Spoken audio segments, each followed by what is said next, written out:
Hello everybody, happy New Year's, happy 2023, and welcome to my first video format quarterly economic update. So my plan going forward is to release both a written and video format for my quarterly updates, so stay tuned for those and hope you enjoy.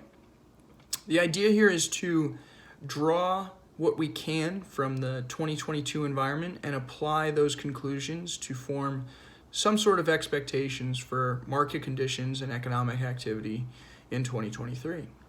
So starting with 2022, really two economic themes emerged, and we're all very well aware of these at this point. That would be inflation and interest rates. And so as a result of record high inflation, 40-year high inflation, the Federal Reserve started to combat inflation by pretty drastically and quickly raising interest rates.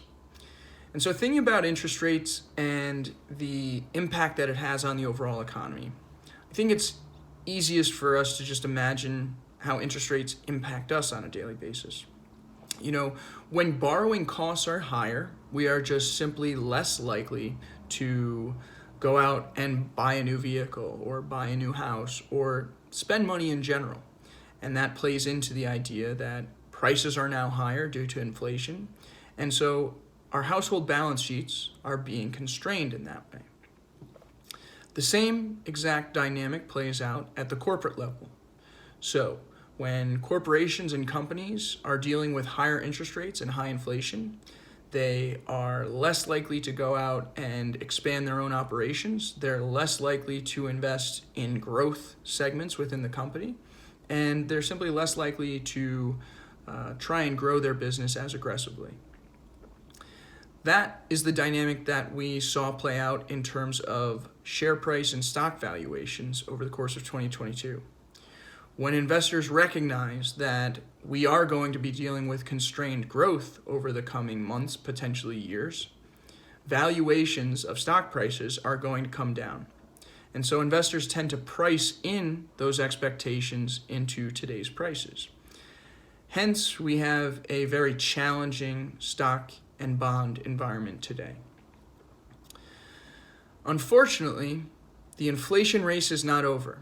Now, we're headed in the right direction. In the summer, early summer, we were dealing with inflation rates of 8% year over year. We're now, according to most recent numbers, we're dealing with inflation of around 6% year over year. So inflation is still high, but generally speaking, it's headed in the right direction. In theory, the Federal Reserve's interest rate increases are having an impact on inflation.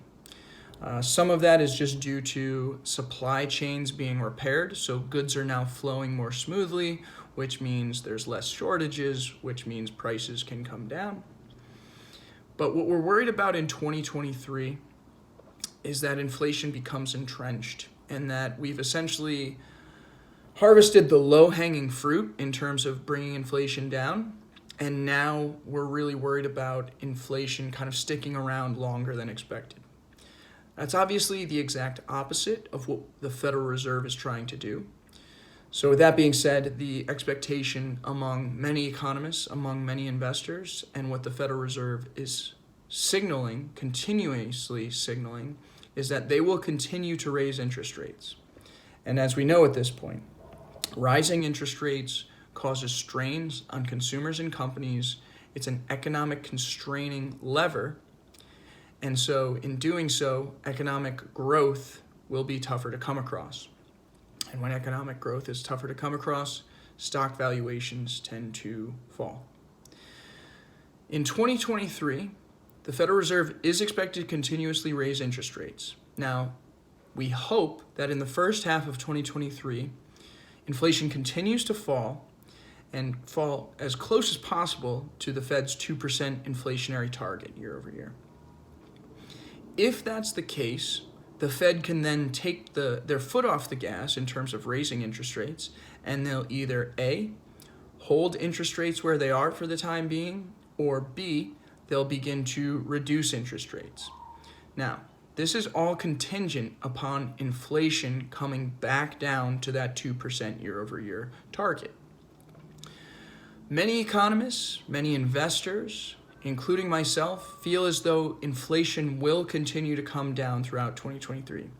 That will come at the expense of raising interest rates, but hopefully by mid-2023, inflation will be back to that target range, and we can then start to think about economic expansion once again, potentially bringing interest rates down and allowing companies to invest in themselves once again, allowing the consumer to go out and make larger purchases that maybe they were delaying in a high interest rate environment.